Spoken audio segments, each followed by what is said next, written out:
കേരളത്തിൽ അങ്ങനെ ആരും ചെയ്യുന്നില്ല. കാരണം ഇവിടുത്തെ ഫൈനാൻഷ്യൽ ലിറ്ററസി എന്ന് പറയുന്ന സാധനം കേരളത്തിൽ ഇല്ല. എന്ന് വെച്ചാൽ നമ്മൾ പഠിപ്പിക്കുന്നില്ല. ഒരു സ്കൂളിലോ കോളേജോ ഹൗ ടു മാനേജ് മണി അല്ല ഹൗ ടു യൂസ് മണി എന്നുള്ള കാര്യം പഠിപ്പിക്കുന്നില്ല. അവർ പഠിപ്പിക്കുന്നത് വെച്ചാൽ എങ്ങനെ പണിയെടുക്കാം, ഈ പറഞ്ഞിട്ട് പൈസ എങ്ങനെ ഉണ്ടാക്കാം, ആ പൈസ കയറി പറ്റി കഴിഞ്ഞിട്ട് ഈ പൈസ നമ്മൾ വാങ്ങി ഒന്നും അറിയാത്തവന്റെ കയ്യിലോട്ട് ഈ പൈസ കിട്ടി എന്താ സംഭവിക്കുന്നത്? ഒന്നുമില്ല, അത് പോവും. പൈസ പോകുന്നുള്ളത് വിത്തൗട്ട് ഡൗട്ട്സ് പോവും. നമ്മൾ ഇൻവെസ്റ്റ്മെന്റ് ചെയ്യണം. ചില ELS മ്യൂച്വൽ ഫണ്ട്സ് ഉണ്ട്, ടാക്സ് സേവിംഗ് മ്യൂച്വൽ ഫണ്ട്സ് ഉണ്ട്. അതിൽ നമുക്ക് ഇൻവെസ്റ്റ് ചെയ്ത് കഴിഞ്ഞാൽ 5 ലക്ഷം രൂപ വരെ ടാക്സ് ബെനിഫിറ്റ്, ഇത്ര ലക്ഷം രൂപ വരെ നമുക്ക് കുറഞ്ഞു കിട്ടും. LIC നല്ലതാണ്, ഇൻഷുറൻസ് എടുക്കുന്നത് നല്ലതാണ്. ഇൻഷുറൻസിന്റെ എമൗണ്ട് നമുക്ക് ഇവിടെ ഡിഡക്ട് ചെയ്തിട്ട് എസംഷനിൽ ആക്കാൻ പറ്റും. അങ്ങനെ നമുക്ക് ഇൻവെസ്റ്റ്മെന്റ്സ് ഏതാണോ ചെയ്യുന്നത് അതിന്റെയൊക്കെ നമുക്ക് മ്യൂച്വൽ ഫണ്ട് ചെയ്യുകയാണെങ്കിൽ അത് കുറയ്ക്കാം. അങ്ങനെയൊക്കെ നമുക്ക് ടാക്സ് പ്ലാൻ ചെയ്യാൻ പറ്റുന്നതാണ്. ഇതൊക്കെ പഠിച്ചു തുടങ്ങുന്ന ഒരാളെന്നുള്ളതല്ലേ ഞാൻ ചോദിക്കുന്നത്. ഈ 80C 80D എന്നൊക്കെ പറഞ്ഞ പല പല സാധനങ്ങൾ കിടക്കല്ലേ. അപ്പൊ ഒന്നും അറിയാത്ത ഒരു വ്യക്തിയോട് എന്തൊക്കെയായിരിക്കും പറഞ്ഞു കൊടുക്കുക? ഇപ്പൊ 80C എന്ന് പറയുന്ന ഒരു സെക്ഷനിൽ ഇത്ര രൂപ നമുക്ക് സേവ് ചെയ്യാൻ പറ്റും, അല്ലെങ്കിൽ 80D അങ്ങനെയുള്ള ആ വളരെ ഫണ്ടമെന്റൽ ആയിട്ടുള്ള ഇൻഫർമേഷൻ ഒന്ന് പറയാമോ? യെസ്, ഇപ്പം നമ്മുടെ ടാക്സ് ലാബ് അനുസരിച്ച് ഒരു 3 ലക്ഷത്തിന് താഴെ ഉള്ളവർക്ക് ടാക്സ് പേ ചെയ്യണ്ട, അതിന്റെ മുകളിലുള്ളവർക്ക് ടാക്സ് പേ ചെയ്യണം. അവരെ സംബന്ധിച്ച് ആക്ച്വലി അവർ എന്തായാലും ഇൻവെസ്റ്റ് ചെയ്തിട്ടുണ്ടാവും. എൻ്റെ ഒരു ധാരണയില്ലേ, ഇനി ചെയ്തിട്ടില്ലേ ഉറപ്പായിട്ടും ഒരു ഇൻവെസ്റ്റ്മെന്റ് തുടങ്ങണം. മിനിമം ഒരു ടാക്സ് സേവിംഗ് മ്യൂച്വൽ ഫണ്ടിലെങ്കിലും ഇൻവെസ്റ്റ് ചെയ്ത് തുടങ്ങണം. അപ്പം നമുക്ക് ഈ പറഞ്ഞിട്ട് മിനിമം ഒരു 5 ലക്ഷം രൂപയുടെയൊക്കെ ടാക്സ് ബെനിഫിറ്റ് നമുക്ക് അവിടെ കിട്ടും. അത് നമ്മുടെ ടോട്ടൽ ടാക്സിൽ നമുക്ക് റിഡീം ചെയ്ത് എടുക്കാൻ പറ്റുന്നതാണ്. അപ്പോൾ അങ്ങനെ നമുക്ക് ഒരു ടാക്സ് സേവിംഗ് മ്യൂച്വൽ ഫണ്ടിലെങ്കിലും മിനിമം ജോയിൻ ചെയ്യണം. LIC നല്ലതാണ്. ഇപ്പോൾ പുതിയ ടാക്സിന്റെ ഇതനുസരിച്ച് ഈ ഫിനാൻഷ്യൽ ഇയറിന്റെ പുതിയ അനുസരിച്ച് കുറച്ചുകൂടെ കാര്യങ്ങൾ കുറഞ്ഞിട്ടുണ്ട്.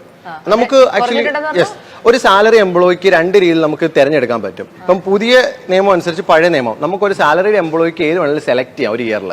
പഴയത് വേണമെങ്കിൽ പഴയതെടുക്കാം, പുതിയത് വേണമെങ്കിൽ പുതിയതെടുക്കാം. എന്റെ ഇതിൽ പഴയതെടുക്കുക. ഒരു സാലറി എംപ്ലോയി പഴയതെടുക്കുക. ഒരു ബിസിനസ് മാനെ സംബന്ധിച്ചൊരു പ്രശ്നമുണ്ട്. ഇതിനകത്ത് ഏതെങ്കിലും ഒരെണ്ണം സെലക്ട് ചെയ്താൽ പിന്നെ ഭാവിയിൽ അവന്റെ ടാക്സ് അതായിരിക്കും. മാറ്റാൻ പറ്റില്ല, എല്ലാ ഫിനാൻഷ്യൽ ഇയറിലും മാറ്റാൻ പറ്റത്തില്ല. സാലറിഡ് എംപ്ലോയിക്ക് അത് മാറ്റാൻ പറ്റും. അത് നല്ലൊരു ഗവൺമെന്റ് നല്ലൊരു ഇനിഷ്യേറ്റീവ് ആണ്, അത് മാറ്റാൻ പറ്റും. അതുകൊണ്ട് തന്നെ നമുക്ക് പഴയതെടുക്കുന്നതായിരിക്കും കുറച്ചുകൂടെ ബെറ്റർ. കാരണം ഇൻവെസ്റ്റ്മെന്റ് അവിടെ LICക്കും കുറെ മ്യൂച്വൽ ഫണ്ടിനൊക്കെ കുറച്ച് ആനുകൂല്യങ്ങളുണ്ട്. പുതിയതിനകത്ത് അതില്ല. LIC ഒക്കെ വെട്ടിയിട്ടുണ്ട്.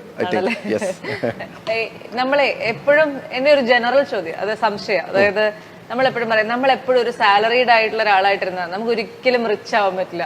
നമ്മളെല്ലാ കാലത്തും കിട്ടുന്ന ആ വരുമാനത്തിൽ വളരെ നിശ്ചിതമായ ഒരു എമൗണ്ട് ആയിരിക്കുമല്ലോ, അതിൽ തന്നെ നമ്മുടെ ജീവിതം അങ്ങനെ തീരും. ഒരു ബിസിനസ്സുകാരനാണെങ്കിൽ പെട്ടെന്ന് വളരാം, പെട്ടെന്ന് ഭയങ്കര പൈസ ഉണ്ടാക്കാം. റിസ്ക് ഫാക്ടേഴ്സും കൂടുതൽ തന്നെയുണ്ട്. എന്നിരുന്നാൽ തന്നെയും അപ്പൊ ഈ ഇൻവെസ്റ്റ്മെന്റുകളും സ്റ്റോക്ക് മാർക്കറ്റും ഷെയർ മാർക്കറ്റും ഇക്വിറ്റി ഇങ്ങനെയൊക്കെ എല്ലാം വന്ന സ്ഥിതിക്ക് ഇപ്പൊ ഒരു സാലറീഡ് ആയ ആൾക്കും അത്തരത്തിൽ നമുക്ക് കുറച്ചുകൂടെ ഫൈനാൻഷ്യലി സൗണ്ട് ആവാനും വെൽത്തി ആവാനും ഒക്കെ പറ്റും. തീർച്ചയായിട്ടും പറ്റും.